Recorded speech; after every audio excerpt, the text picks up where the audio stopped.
हर महादेव, श्री शिवाय नमस्तुभ्यम। शिव जी के उपाय चैनल में आप सबका बहुत बहुत बहुत स्वागत है। तो आइए आज का उपाय देख लेते हैं, जो कि आषाढ़ मास की गुप्त नवरात्रि का महा उपाय है। जो इस बार आषाढ़ मास की गुप्त नवरात्रि लग रही वो 6 जुलाई से 15 जुलाई तक है। इस बार की नवरात्रि 10 दिन तक पड़ेगी, मतलब पूरे 9 दिन हमें पूजन करने को मिलेगा माता रानी को। यह उपाय है 1 लोटा जल का और 1 बेलपत्र का। यह उपाय वह लोग कर सकते हैं जिनके घर में ज़्यादा रोग हो या जिनको बीमारियों ने बहुत ज़्यादा घेर लिया हो, कष्ट बहुत अधिक हो, बीमारियां हद से ज़्यादा बढ़ रही हो, कोई दवा वह लेते हो और वह काम ही नहीं करती हो, घर में भय का माहौल सा हो, लगता हो कि भय लगता हो, घर में बीमारी ठीक होने का नाम ही नहीं ले रही हो, हृदय चित्त में डर का भान हो रहा है, बहुत ज़्यादा तकलीफ हो, चारों तरफ से बीमारियां ही बीमारियां आ रही हो, कष्ट ही आ रहे हों, तकलीफ़ कम होने का नाम नहीं ले रही है, तो यह उपाय हम गुप्त नवरात्रि में कर सकते हैं। और यह गुप्त नवरात्रि में हम यह उपाय किसी भी दिन कर सकते हैं। 9 दिन की नवरात्रि में हम यह उपाय किसी भी दिन कर सकते हैं। इस बार की नवरात्रि 6 जुलाई शनिवार से 15 जुलाई सोमवार तक रहेगी। और इसमें हमें क्या करना है कि एक कलश में 1 लोटा जल रखना है, शुद्ध जल 1 लोटा जल रखना है और उसमें 1 बेलपत्र डाल लेना है। बेलपत्र देखिएगा कहीं से कटी फटी ना हो, मतलब पूरी अच्छी बेलपत्र हो, कटा फटा भगवान को समर्पित नहीं होता है। तो देख लीजिएगा, एक कलश, वो तांबे का, स्टील का, पीतल का, जो भी आपके पास कलश हो, एक कलश ले लीजिएगा, उसमें 1 बेलपत्र डाल लीजिएगा और उसको रात भर अपने घर में रख दीजिएगा। जब सुबह आप स्नान वगैरह कर लें, उसके बाद उस जो कलश में आपने बेलपत्र रात भर डाल के रखी है, उसको अपने पूरे घर में घुमा देना है। अपने पूरे घर में घुमा दीजिए और किसी भी नीम के पेड़ के नीचे, अपने घर में घुमाने के बाद किसी भी नीम के पेड़ के नीचे उस जल को ले जाके डाल देना है। पंडित जी बताते हैं कि नवरात्रि में नीम के पेड़ के नीचे सारी विद्याएं, सारी आदि शक्तियाँ, सारी देवियाँ उस नीम के पेड़ के नीचे विद्यमान रहती हैं, जिससे कि हमारे घर में जो भय का माहौल होता है, जो तकलीफ़ होती है, जो बीमारियां आती हैं, उससे हमें निजात मिल जाती है। तो बस आपको इतना करना है कि किसी भी एक कलश में जल भर के रख लेना है और उसमें 1 बेलपत्र डाल देना है।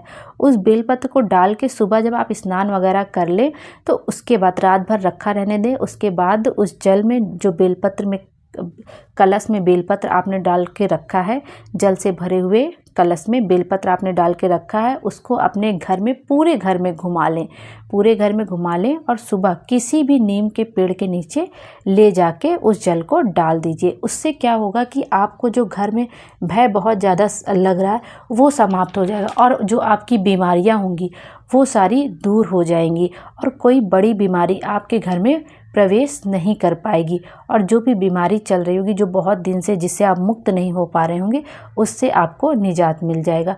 और नवरात्रि में यह उपाय आप किसी भी दिन कर सकते हैं। इसके साथ ही आप एक उपाय नवरात्रि में यह भी कर सकते हैं कि 9 दिन, गुप्त नवरात्रि के 9 दिन आप एक नियम ले सकते हैं कि हमको 9 दिन भोले बाबा को एक फूल समर्पित करना, अपनी कामना कह के। वैसे तो यह जो 9 दिन का नियम है, फूल का नियम, वो तो माता जानकी ने वाल्मीकि बाबा से पूछ के किया था, लेकिन वो मतलब विशेष कामना, कोई बहुत विशेष कामना हो जो पूरी ही नहीं हो रही, तो आप उसके लिए कर सकते हैं। लेकिन वो थोड़ा सा टफ है। उसमें क्या, 9 फूल रोज़ चाहिए, एक ही तरह के चाहिए, और जो है 9 दिन चाहिए और हर दिन दुगने होने चाहिए। मतलब आज 9 चाहिए तो दूसरे दिन 18 चाहिए, फिर 27 चाहिए, फिर 36 चाहिए, ऐसे ऐसे करके, और 9वें दिन 81 फूल चाहिए।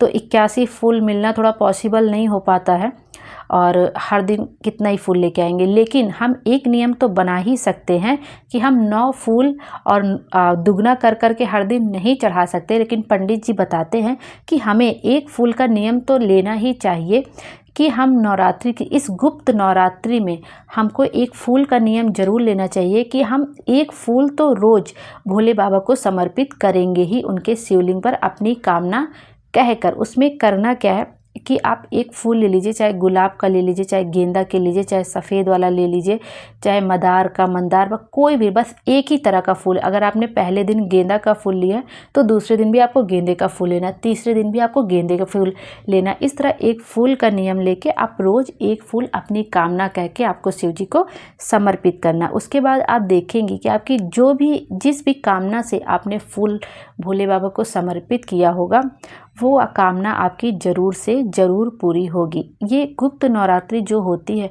वो कहते हैं साधना की रात्रि होती है, कि इसमें माता प्रेम स्नेह का यह व्रत होता है। तो हम इस गुप्त नवरात्रि में जो भी अपनी कामना कहते हैं, मनोकामना कहते हैं, उपाय करते हैं, वह हमारी ज़रूर पूर्ण होती है। तो इस तरह हम यह एक उपाय गुप्त नवरात्रि में कर सकते हैं, और यह उपाय गुप्त नवरात्रि में ही किया जाता है।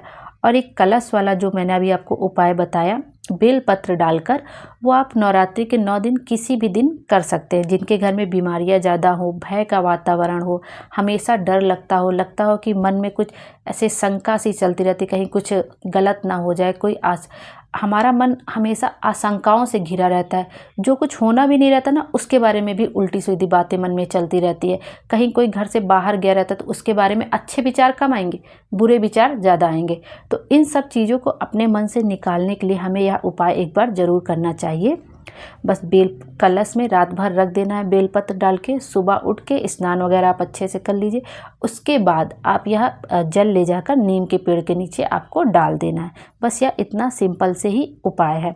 यदि इस उपाय को बताने में मुझसे कोई गलती हो गई, भूल चूक होगी, तो मुझे क्षमा कर दीजिएगा। भोले बाबा हम सब की मनोकामना पूरी करें और हमारे जीवन को खुशियों से भर दें। श्री शिवाय नमस्तुभ्यम। हर हर महादेव। Thank you.